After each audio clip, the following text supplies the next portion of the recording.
అన్న బాబీ గారిది అలాగే బాలకృష్ణ గారిది 108 గ్లిమ్స్ రిలీజ్ అయింది కదా, ఎలా అనిపించింది? అసలు మామూలుగా లేదన్నా.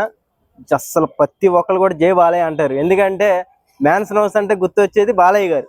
అలాంటిది మ్యాన్సన్ హౌస్ బాట్లే రివ్యూ చూపించాడంటే ఇంకా ఫ్యాన్స్ కి పండగే.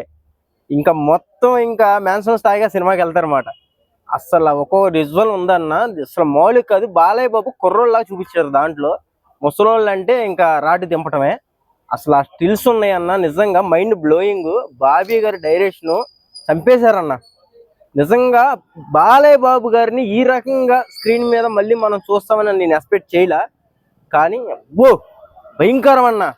ఇంకా జై బాలయ్య అంటమే ఎవరైనా సరే మామూలుగా లేదు. అసలు ప్రతి ఒక్కరు చూడండి, మిస్ అవ్వమాకండి. మ్యూజిక్ ఎలా అనిపించింది అన్న? అది మ్యూజిక్ కాదన్న, కుక్క కొట్టినట్టు కొట్టేశారన్న. మ్యూజిక్ కాదు, అది కుక్కను కొట్టినట్టు కొట్టేశారు. వేరే లెవెల్ అన్న అది. చాలా అంటే చాలా బాగుంది.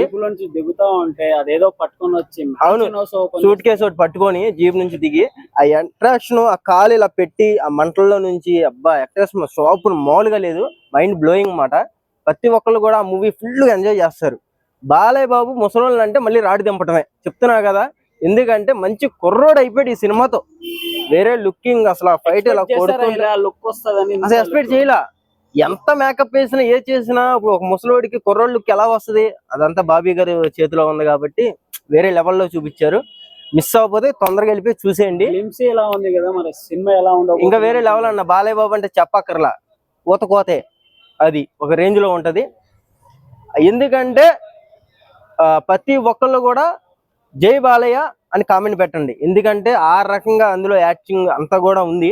ఆ మంటలు, అసలు అడవిలో నుంచి ఆ సీన్లు, ఒక్కొక్క సీన్ చూస్తుంటే పిచ్చెక్కిపోద్దన్నమాట జనాలకి. అదొకటి. ఇప్పుడు పొలిటికల్ వస్తున్నారు కదా నెక్స్ట్ మంత్, మళ్ళీ ఏమన్నా టైంలో ఏమన్నా స్టోరీ ఏమన్నా ఉండొచ్చు అనుకుంటున్నారా? నేను ఏమనుకుంటున్నానంటే రాజకీయం సంబంధించిన కొన్ని డైలాగ్స్ అయితే దీంట్లో పెట్టారు అయితే నేను అనుకుంటున్నాను. ఎందుకంటే బాలయ్య బాబు అంటే ఇచ్చి పడేస్తాడు, చెప్పక్కర్లా. ఎవరి గురించి అసలు ఆలోచించడు.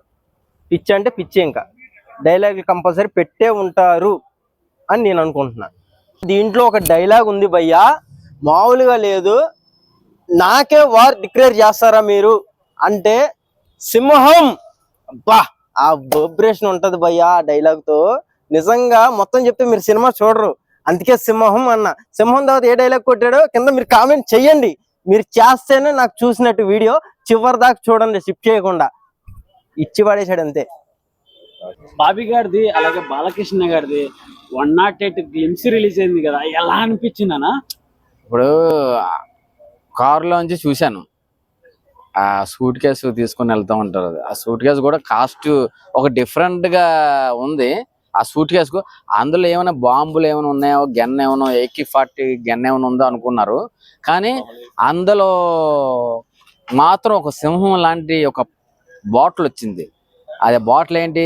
MH-40 బాలయ్య గారిది మ్యాన్సన్ హౌస్. ఫుల్ అతనికి ఇష్టమే అనిపించింది తాగింది. ఇంకా బాలయ్య గారిది ఇంకా చెప్పక్కర్లేదు. అది అది ఒక మూత ఇలాగ ఎగరేసినా సరే అది ఒక డిఫరెంట్ ఉంటది.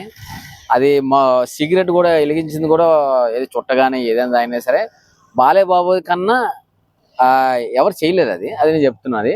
కానీ అయితే అందరూ సస్పెన్స్ లో ఉంది కదా, ఏమన్నా చెప్తావా డైలాగ్?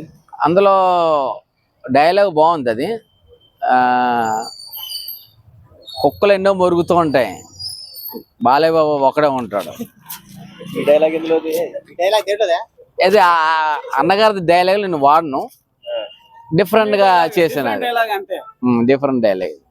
స్టైల్ అనిపించింది.